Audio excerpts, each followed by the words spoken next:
Hello Guardians, today I want to show you something truly amazing in the world of Elder Scrolls Online. It is known as a Dark Anchor, and it's basically a world event where they spawn in these huge chains from the sky, which links Cold Harbor to Tamriel, and you kind of have to stop them, and at the end you get some rewards. It's really cool, and if you're playing at the peak times of the day, sometimes around 20 other players end up coming here, and every enemy gets one hit, and it's just hilarious. And I love doing this, and I've done it so many times, and I guess since you're all Destiny players, my subscribers, I want to try and show you things in this game that are so awesome that you might want to try, because I absolutely love doing these things.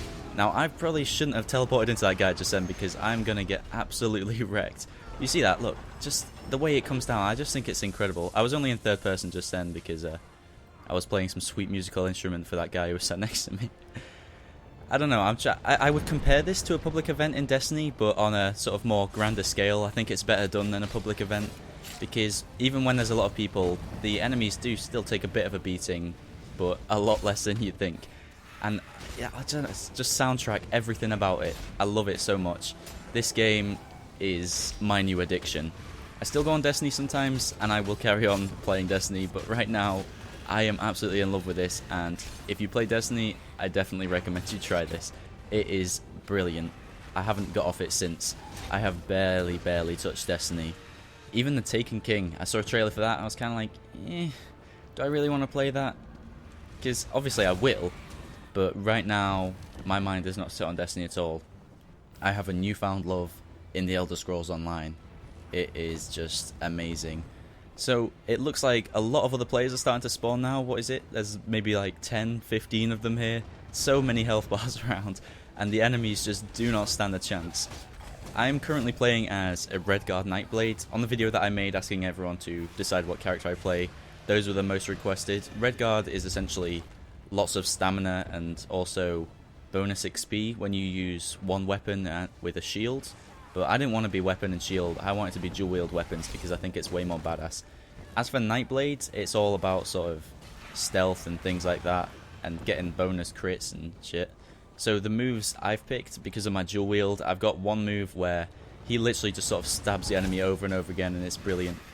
And you see on the skill tree you got your L1 and R1, that's actually kind of like a super in Destiny. You have a powerful move that charges up, and when you use it, it does massive damage to the enemy compared to any of your other moves. Which is really cool, but this was out before Destiny, so did they do it first? I don't know. It's not exactly the same as a super, of course, because it's basically just a slightly more powerful move than all the others. But yeah, it's really fun. I can't wait to try all the other classes. You can play anything you want. Like, if I choose to be a Nightblade, I don't have to use dual wield. If I wanted to, I could have gone with a bow and arrow. I could have gone with a staff, anything. Of course, you also have your different armor levels. This game has a lot of layers to it, so much content, and it all gets a bit confusing.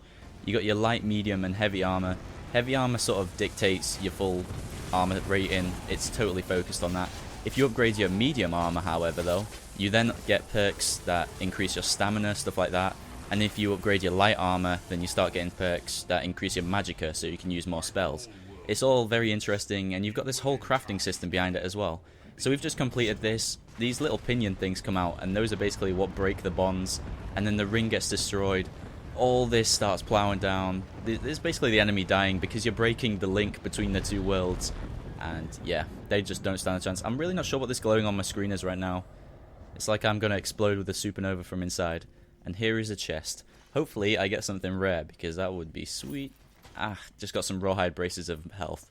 At least those are medium armor though, so let's see what they're like. Maybe they're going to be better than the ones I've already got. I'm currently wearing blue ones. Yeah, the ones I'm wearing are bare. Now, just over here is another event in the world, and these are like mini-bosses. When you go to this symbol that's a skull with two swords behind it, you find these mini-bosses, and somebody's just tried to solo them, and now he's getting absolutely destroyed and just doesn't stand a chance. So I'm going to try and help him out and kill this one. They're all different, like this is only for this area. The reason it's werewolves like this is because this part of the map is just completely taken over by werewolves. This is like werewolf territory. But if you go to different areas, there's different mini-bosses like zombies and giant bears and crocodiles and stuff. There's just so much content in this game, and I haven't even finished the first area. I'm still in the first area you spawn in when you create your character. And there's 3 different alliances. If I wanted to, I could have spawned on a completely different island somewhere else. Say in the Aldemary Dominion or Ebonheart Pact. I decided to go with Daggerfall Covenant. So, there you go. That's it. We had a Dark Anchor event, and now I have just finished doing a mini-boss event with all these lovely people. I am never going to see any of them again. People praise Destiny for its instant matchmaking. I know this is an MMO, but it's also on console. There is no lag whatsoever. It all runs so smoothly, even with 20 odd people on your screen. I definitely recommend it. If you have played Destiny, try this game. Look, half of them are still here. They're all just stood AFK on their maps waiting for it to spawn again. So I am going to carry on standing here and wait for it to come back, and I will see you in my next video. Thank you very much for watching. Destin over and out, Guardians.